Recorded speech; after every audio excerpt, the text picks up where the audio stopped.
So now we're looking at Chem Activity 14, which is reaction yields. And we also touched through the concept of reaction yields in that lab, the reactions of copper, where you didn't really get 100% of your yield. So not all the time, actually seldomly, you get 100% of the theoretical yield, your actual yield for in a chemical reaction. You don't always get 100% of the product, because sometimes not everything reacts. Sometimes you lose your product in say for example you're transferring it, right? You didn't ensure that you transferred all of the products that was weighed, or maybe your weigh boat, or not your weigh boat, your weighing scale isn't calibrated well enough, or if you're boiling your sample, you lost your sample through evaporation. That can happen as well, or like through boiling, like it just spurted out all your products and it ended up like on the table, right, on the fume hood. So you don't always get 100% of what you intend to have. That's why you're calculating for what's your what is that, percent yield, right, where your actual subtracting theory, the absolute value of that divided by your theory, then that's your actual percent yield times 100. But yeah, so that lab was going over a little bit of the concepts of reaction yields. Now I want us to look at this problem right here, where we have a molecule, right? Remember, in this reaction yields, we were looking for what's called the limiting reactant, and the limiting reactant is the determinant of how many molecules of something you could produce, right? Okay, I know this looks quite a lot, but we'll break it down one by one. Now the question for us is, how many molecules of CF and CF that I should erase this one, because CF looks like a carbon and a fluorine. It's actually an abbreviation of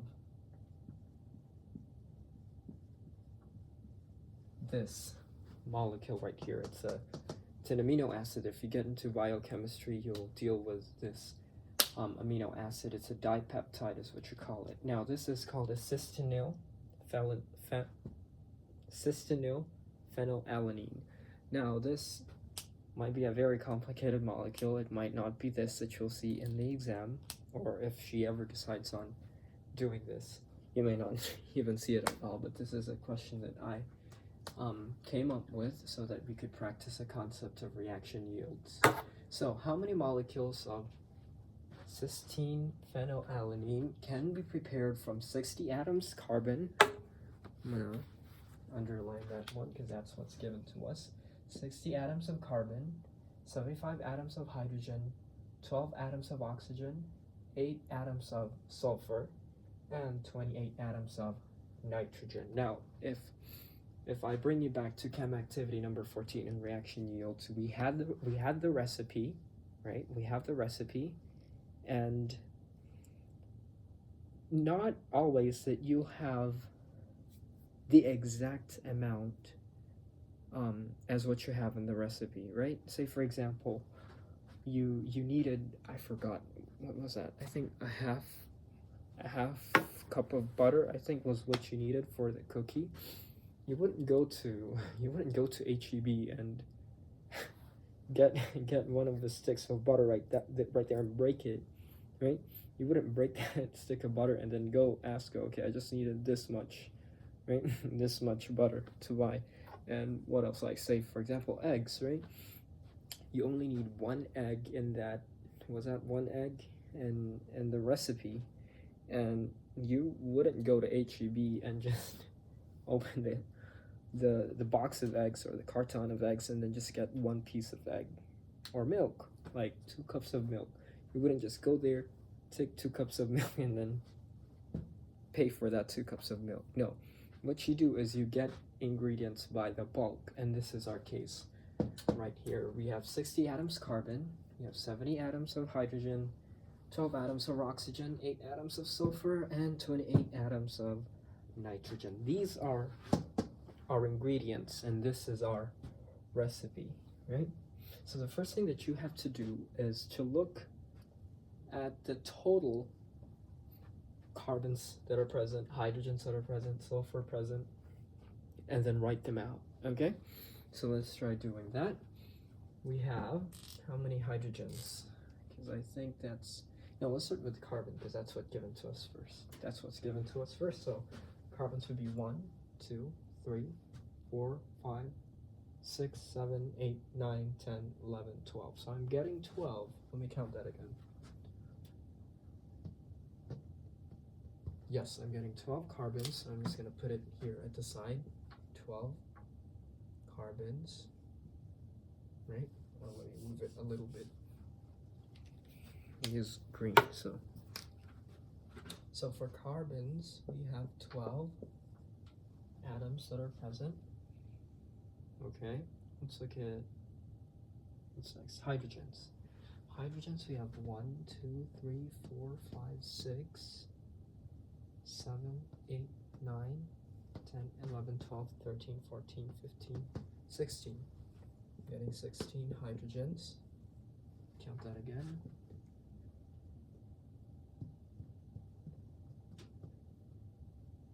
16 hydrogens. Next, let's go for oxygen. 3. There's 1, 2, 3 oxygens. Sulfur is 1. There's only 1 sulfur right there. And nitrogen would be 1, 2. Nitrogen would be 2. Okay, so these are the ingredients available to us. I don't know if you can see it because of the glare, but yes. So 16 carbons, let's start with that one. How many molecules of that can be prepared from that much? Okay, so for carbons, we have 12 available, right? So 12 carbon atoms. No, it's not 12 that we have. This is what we have as our ingredients, and this is what we need to have. Okay, sorry about that. Let's start with 60 atoms of carbon. 60 atoms of carbon. Now, if we have 60 atoms of carbon, how many cysteine phenylalanine can we form? Let's just multiply that by the ratio, right? So in cysteine phenylalanine, there's 12 carbons. So let me write that out. 1, 2 atoms C is equal to 1 molecule of cysteine phenylalanine. So how many can we form? 60 divided by 12. I'm pretty sure that's, so atoms C cancel out, right? 60 times 1 divided by 12, that would be 5. So we get 5 molecules. Is that the limiting reactant? Well, we won't know unless we do the other ones. So let me do the other ones real quick. Hydrogen, we have 75 atoms H times,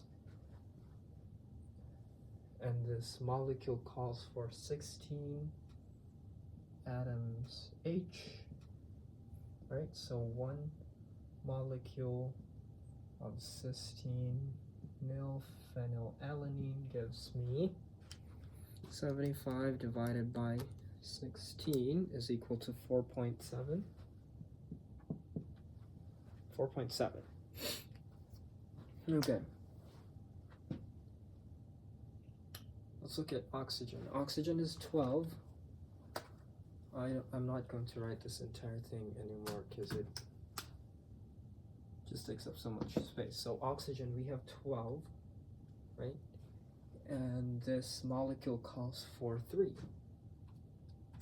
So that would be 4 oxygens, right? Because 4 divided by 3 is, not 4 divided by 3, 12 divided by 3 is 4. What about sulfur? Sulfur, there's only 1. So sulfur is just 1. Sorry about that. That's wrong, it's 8. Right? Because 8 atoms of sulfur divided by 1 atom of sulfur, that's just 8. Now nitrogen is 2, but we have 28, so 28 divided by 2 is 14. Okay, so with what we're given, carbon gives 5, hydrogen gives 4.7, oxygen gives 4, sulfur gives 8, and nitrogen gives 14. So what should be the limiting reactant in this case? I'm seeing oxygen. Thinking oxygen's the limiting reactant. Yes, oxygen would be the limiting reactant in this case. So, how many molecules of cysteine phenylalanine can be prepared from this much? There's only going to be 4 oxygen atoms. No, not oxygen atoms, 4 cysteine phenylalanine molecules, because the limiting reactant is oxygen. Now, how many would be left of each? How many carbons would be left? How many hydrogens will be left? How many oxygens will be? Oxygen, we know that gets used up. How many sulfurs will be left, and how many nitrogens will be left? So, why don't we do that? How should we approach that problem? Well, what you're going to do is you'll write out 4. Let me work with this tiny space right here. So we have 4. We said that because of oxygen, we can only make 4 cysteine phenylalanine molecules. Now, to get the remainder of every single one of them, do the what do you call this? The recipe, right? So we'll convert this into atoms of carbon, and then we'll subtract it from what's given to us. So if we make 4 cysteine phenylalanine molecules, how many carbons do we need? We need 12, right? 12 carbons makes 1 cysteine phenylalanine. So that will equal 4 times 12 is 48 carbons, right? This gets canceled out. So we'll only need 48 carbons. So how many would be left over if there's 60? Well, what you do is you subtract 60 minus 48. You're left over with 12 carbons. That's your leftover. Let's try it for hydrogen. For hydrogen, 4, we said that we're only going to make 4 because of the oxygen, right? So what's going to be left over if we use 4 of that? The ratio is 16, right? 16 hydrogens makes 1 cysteine phenylalanine. These cancel out. So 4 times 16 is, what is that? 40, 6, 12, 18, 24. 6, 12, 18, 24 is, wait, pause.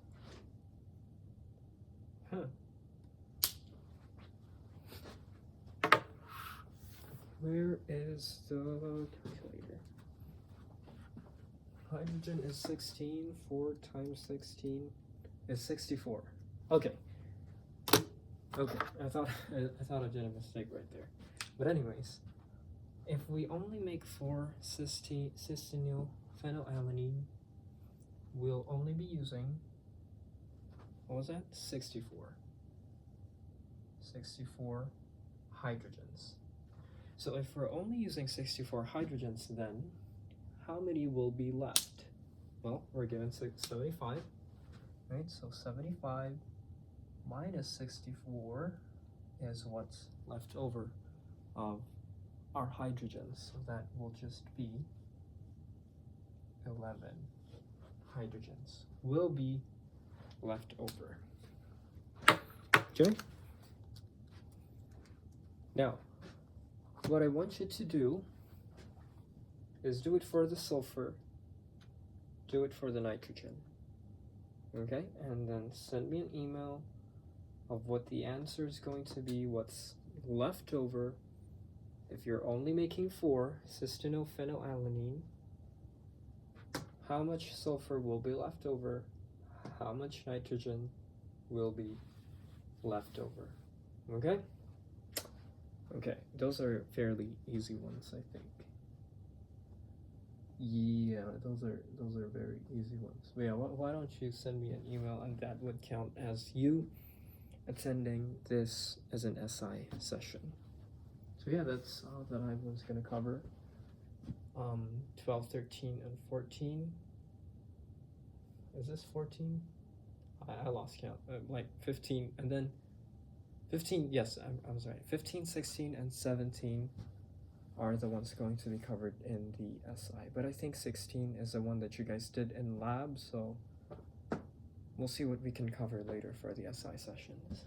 But anyways, good luck with the exam preparations, and I hope that you guys do well tomorrow in the exam.